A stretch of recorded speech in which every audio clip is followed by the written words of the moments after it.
Hi everyone, and welcome to the Book Refuge. And welcome to this discussion video I'm going to do today about historical romance. Few things that I'll say at the top of this. First, I'm going to do this as a get ready with me. I have my makeup here. I am not a professional makeup artist. I've done one other makeup videos here before, and it's when I did the makeup book tag. And I had a really fun time with it. I love doing my makeup, again, even though I'm not professional and I don't do a lot of the same fancy things that some people do, but I have a fun time and a lot of people comment on how my look is, so I'll share with you the products I use. But again, also, I don't need any tips. I really appreciate it, but I'm happy with how I do it. But I just wanted to share with you what I do because some people have asked me. Okay, so on Booktube, there is not a lot of people who read historical romance. There's a few people, the Naughty Librarian, the Tiny Tea Set, Jess, Peace Love Books, Jess over there, she reads those, but there's not a ton of people who do. However, historical romance is one of the biggest and longest standing genres for women and other people too, of course. And it's what I read the most first. That's what I read most. I've shared that before. Historical romance is what got me into the volume of reading that I do, because it's really easy to get through it quickly, and it's fun. It's fun. There's not always a ton of high stakes. I find historical romance to be really funny and comedic when done correctly, and I have a few videos coming up on my channel about historical romance. Sorry, it is fiction, but. And I decided that I wanted to make a video talking about some of the most common tropes that you'll see, because they are definitely a lot different than what you'd find in contemporary or YA or a lot of other areas of books. And so I wanted to go over that. This one won't so much be a recommendations video. I have a historical romance recommendation video. You can check that out up here. It's one of the only ones on Booktube, which is why I want to make some more content for historical romance so you can find it. So I'm going to make this video while I'm putting on my makeup. I have my notes sitting down here, and also my mirror is right here, so sorry that you're probably going to see the top of my forehead for a lot of this. I apologize, but I can't use that because it's it messes with my head to try to use my camera to do it, so I'm gonna look at my mirror and then I'll look up to talk to you guys. But yeah, so with that background, let's go ahead and jump into this, and I'm gonna start with my primer. I use L'Oreal Infallible Matte Lock. I really like the matte feel of it because I feel like it takes some of the shine off and it makes my makeup stay really good. So the first thing we have to talk about when talking about historical romance is the time period of this generally is going to be from the most popular kind you find is going to be from the early 1700s to the end of the 1800s is generally the period you're going to find in Regency romance and Victoria era historical romance. That's what you're going to find, okay?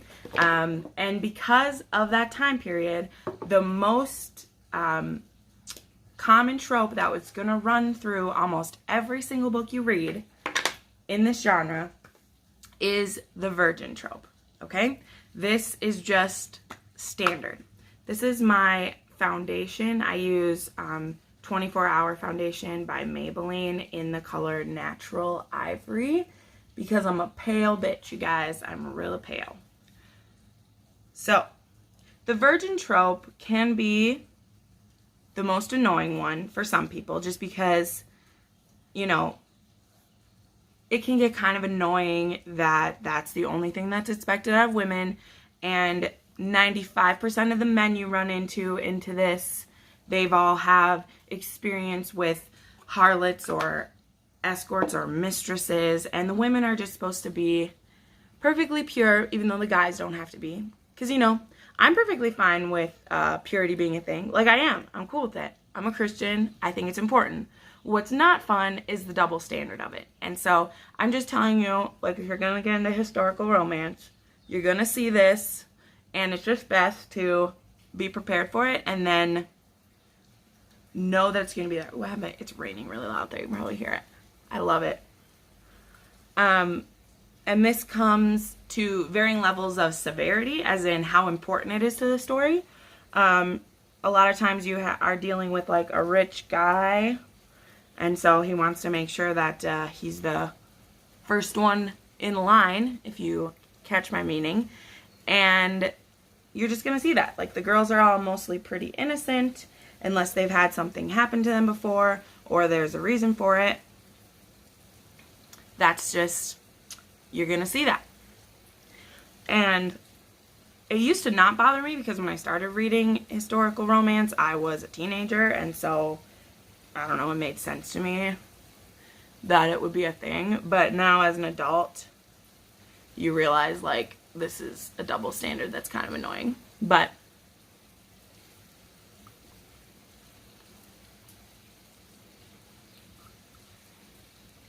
and because of the virgin trope, you're also going to run into the ruined woman trope. So this happens in two ways. One, something has already happened to the woman, whether involuntarily or she loved someone before, or just whatever reason, she's not a virgin anymore.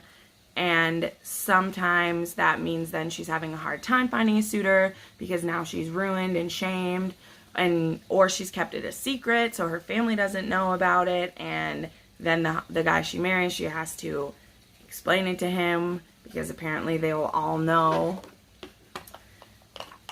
You know, everybody in these books has the same first sexual experience. Like, there's no variation at all.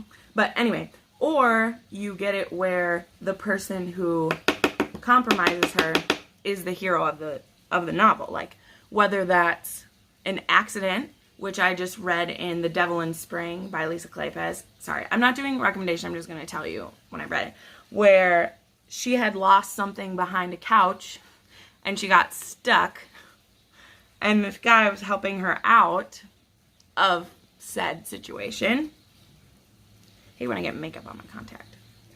And someone walks in on them while he is bent over the back of her trying to free her. So they have to get married because he was in a compromising position with her. And everyone thinks she like trapped him, or it's a big catch, and she's like, I don't even want to marry this guy. It's an accident. Can't I just get out of it? And so you'll see that a lot. So that's something that's just like wrapped up with the virgin trope that you will see a lot. And again, it may or may not be the main trope of the story. Usually it's not. Usually it's just something that kind of comes along with it. But it's something to be aware of if that's going to irritate you. There are books that it's a stronger theme than others. So, just something to be aware of. Don't say I didn't warn you. Historical romance probably isn't the genre for you if you're going to be really angry about that and be like, oh my god, this is how it... I'm like, that's just how it was in historical times. Like, it's still, you know, was that until like the 60s. So you just will have to accept that. Again, some books make a bigger deal out of it than others, and sometimes it's funny. Sorry, that powder I just used, I used Neutrogena Sheer Minerals, and this is just a brush from Target. I'm only recently have been like buying better brushes, because if you want your makeup to look smoother, you do. So that part's done here. Now we'll get into my favorite part. Like, one of the main reasons I like doing makeup is I love doing eyes. Like, that's my favorite part. But I have something in my eye. So that's really what I'm all about anyway. So, alright. Now to get into kind of more the tropes that you'll see. This is my eyeshadow primer from Hard Candy. I've had this for a while. It's really good. I use it when I really want the color to stand out. I don't use it all the time, but just put that on the lids. Right there. Okay, so in historical romance, you're looking at marriage is the main thing. Also, that's the other thing too. These stories are almost exclusively always about two people and how they end up at the altar at the end. It's basic. Sometimes there are danger, sometimes there are people plotting against it, but 99.9% of the time, the point of historical romance is two people meet, two people get married. Maybe they get married at the beginning and it's about that little bit of first time and there's secrets and things they have to overcome. Maybe they flirt back and forth the whole time and they're not even at the altar yet at the end, but that's where it's going to. Maybe they get married at midway point and then but almost exclusively, historical romance is about people getting married. So it's romantic. That's the point. People have read these and they're like, oh my gosh, it's all about this. I'm like, that's the point. Some of us just want to read about people getting their happy ending. We don't need sass from other people complaining about it. So the ways and reasons by which this happens are kind of the next, I have like 5 kind of situations mixed in here. The first one is someone has to marry for money. This is a good portion of them. Somebody needs to marry for money because, you know, they're out of it. Their dad wasted it. Their brother wasted it. They never had any to begin with. They're trying to marry above their station. They're trying to whatever. And so you have that situation. Those ones can be frustrating because sometimes the person that they end up loving is poor. And so then are we just going to have to be poor? How are we going to live if we don't have the money? Maybe that person finds a rich person and they're a jerk. Maybe that makes it a hate to love situation, which hate to love is also a big part of historical romance because you have a lot of, the second one, arranged marriages. And that can be a hate to love situation. It can be I'm scared to marry this person situation, stuff like that. So you just don't really know. Okay, so this palette I'm about to use, it's brand new and I love it. It's from Beauty Counter. It's pretty expensive. It's about like $55. And my friend sells it and I've been waiting for a good sale. And so I ended up getting it for like $45. And it's this beautiful palette of colors. I'm going to use the penny mixed with the copper and to do kind of like the bottom part here. And then I'm going to use the cinnamon on my crease. And then I'm going to use some of the ivory and Sahara to do the top here. So it's going to be a pretty like bold, coppery palette on my eye, which I love. So that's what I'm going to be doing when we're talking now. So yeah, marry for money, whether it's the guy needing it to save his estate or the woman needing it to save her family estate or, you know, whatever. That's happening.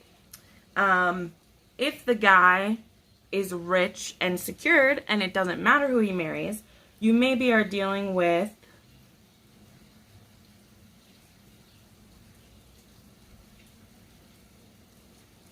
a class distinction situation. Maybe he falls in love with a maid. Maybe he falls in love with a preacher's daughter. Maybe he falls in love with his best friend's little sister, who his best friend is his groom or whatever. Who knows? This happens a good amount, falling in love out of your class. Those ones are usually full of the most strife because, you know, what will the ton, there's a lot of what will the ton think of you. The ton is just a generic name for the group of people that make up the upper crust of society in usually England is what we're dealing with. And so, you know, heaven forbid they not think well of you, right? Bunch of snobby bitches. Then you also have the situation where the man is a rake, which a rake is a term for a playboy or someone who sleeps around or is doing things other than his lordly duty. They're called a rake.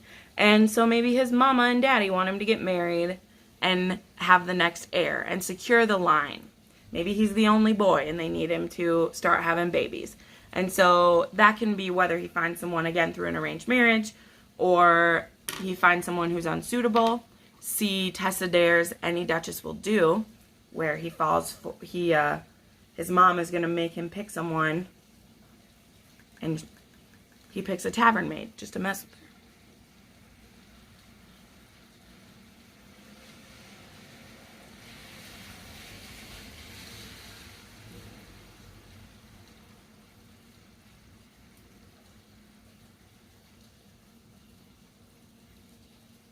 Here's the first 2 colors on there.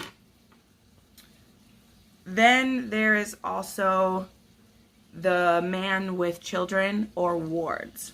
So this is one of my, I've read a lot of these recently, and this is one that I really like. So it's either a guy gets, by default, ends up with children somehow. So whether he had a wife who died and he's left with their kids, or he had a brother who died and he's left with his nieces and nephews, or he got them through some of their means, like, who knows, but some grandfather left him, whatever, things happen. He ends up with kids, and he's looking for a governess, and falls for the governess. Usually the children are horrible in some way, like they're just looking for love and attention, and they're nasty little kids who need to be, like, tamed a little bit. The children are always, always good, though. They're never just brats. They really have hearts of gold underneath. See The Governess Game by Tessa Dare. That one's fun.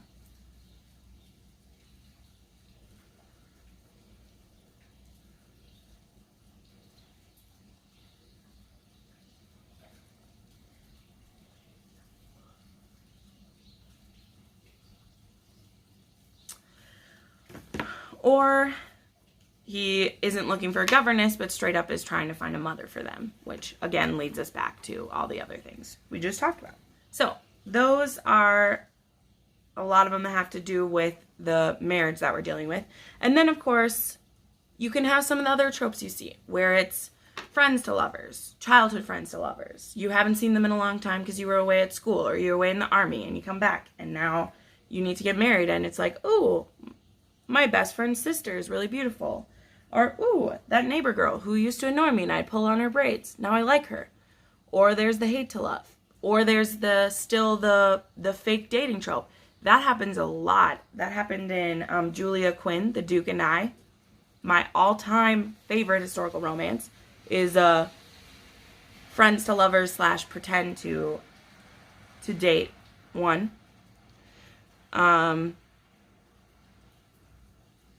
Yeah. So those are most of the main tropes you're going to be dealing with. For the most part, if we look at how historical romance has changed, someone I used to love, which it hurts me to say used to, but someone that I really, really used to love was Catherine Coulter. And she had these series that the dudes were mostly assholes. Like, I'm serious. Like, the Sherbrooke Bride series, which I still love, and I still have a few of the books, that hero was an asshole. And it's so hard to, like, love him later on because he was so horrible to the heroine. And I'm like, you're not a Mr. Darcy type. You're not a rake with a heart of gold that I want to love. Like, you're just a jerk. And there was this theme of the men being very domineering. Very, very, very, very, very. Like, if you'll remember, I tried reading the first ever Bodice Ripper by Catherine E. Woodwiss. And he was just atrocious. Like, it was rape. And Catherine Coulter, she wrote quite a few rape fantasies. Like, me and my friend went back and reread a few of theirs for fun, and I was shocked that I liked that book so much when I was young, because it was straight up a rape fantasy. And that's not my jam at all. Like, I don't want to read about the girl basically gets Stockholm syndrome. She gets raped enough that she thinks she likes it, and not into it. Not into it at all. And he's supposed to be the hero of the piece, and I'm just like, nah, bitch, nah, he's not. Alright, I'm gonna do my wing now. I got this actually in a FabFitFun box. I have no idea where to find it in the future, but it's called I Do Liquid Eyeliner by Ico London. And it is perfect. It is like a brush pen tip, and it gives me really good wing. Like, really good wing. So I'm going to do that real quick. I can't talk while I do that, and then I will, we'll kind of wrap this up with my mascara and everything. Okay. There's my wing there. I never can get this eye right. It's so annoying, but it looks good. So there's my eyeliner there. Not my best day, but that's okay. I like it. Right? Then I'm just going to do a little bit of brow color just because under the lights, you kind of want to see those. And I just redid my hair. So then I like make my brows a little darker. I've been using this one for quite a while now. This is just Revlon Color Stay Brown Crayon. And I just fill these in. I like my eyebrows. I don't actually do too much with them. I need to get them like re-waxed just to fix the underside, but I'm not too picky about my brows. Like I have a good natural arc to them, so I don't really do much. Just put a little color on it and we call it golden. Okay, so yeah, so as I was saying, historical romance in the 80s and 90s was very male dominated, strong. You do what I say, there's no room for talking about it, really assholey, just not what you want. And here's the thing, historical romance, the men are still very alpha male. Like it is, that's how it was, like it's the time period. However, there's a lot more softening to them. There's a lot more, I can see where I'm wrong. It's a lot less of the woman having to bend to their ideals and more of them realizing how they've been living life, you know, not exactly the right way or not for the good, or they never thought to think of something this way until this woman showed them how. That kind of thing. And I really like that. Because I like strong men. I mean, I think a lot of us do. And especially if you're going to read historical romance, you're looking for that. You're looking for that, like the man swooping in and taking care of the situation.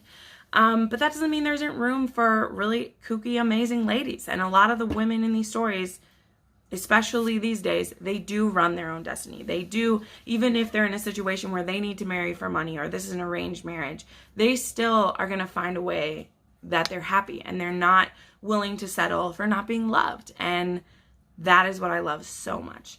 A series that I am currently reading and I've loved every female protagonist is The Ravenels by Lisa Kleypas. That starts with Cold Hearted Rake, which will be in one of the videos that I'm doing soon. And I loved it. And because I loved it, I've read the next two and I own the whole series. I just need to focus on the project that I was doing and stop getting distracted. But it's hard because it's good. And every woman in that series, she's the one that's in control of the situation. And I love it. I love it so much. So to me, that's really how it's evolved. And I've been reading historical romance for a decade now. And I've read historical romances from the 80s to 2019. And to me, that's the most significant change, is historical romance is a lot funnier.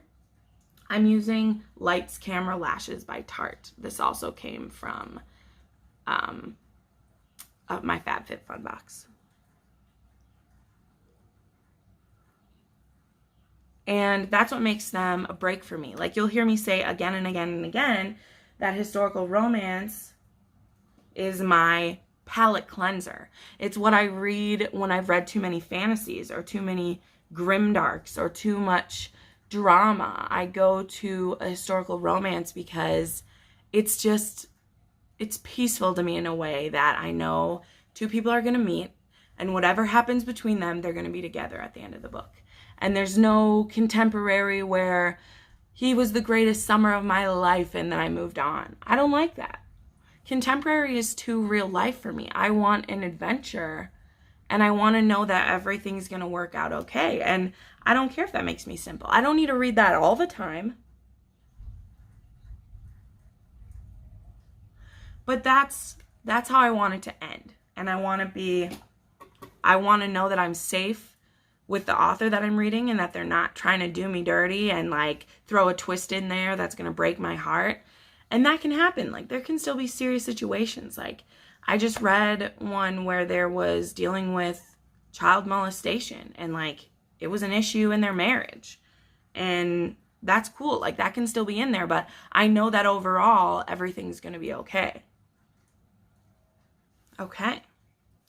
Just need some lipstick. This is Kate, and I'm using color 09.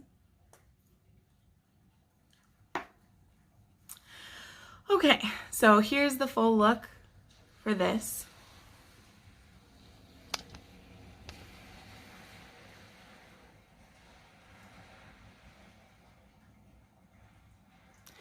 It's one of my favorite looks to do. I love my new palette so much. Well, yeah, so thank you so much for joining me for this Get Ready with me and to talk about historical romance. And please subscribe if you'd like more content in regards to that. I have 2 more videos coming in the next like month and a half that will be specifically historical romance focused, and as well as my regular content. I still read a ton of fantasy. I read classics. I read historical fiction. I read thrillers, fantasy, adult and young. I read a lot of things, but historical romance is where my heart is. It's one of my favorite types of stories to read and enjoy. And so if that's something you're looking for, please subscribe. There'll be more content coming. Please share with me your favorite authors. I am really looking into some new ones right now, trying to find some great ones. So thank you so much for joining me. I put up new videos every Monday, Thursday, and like this one, a bonus video on another day. So make sure you subscribe and hit the bell so you can watch it as soon as it comes out. Have a great day, everyone. Bye.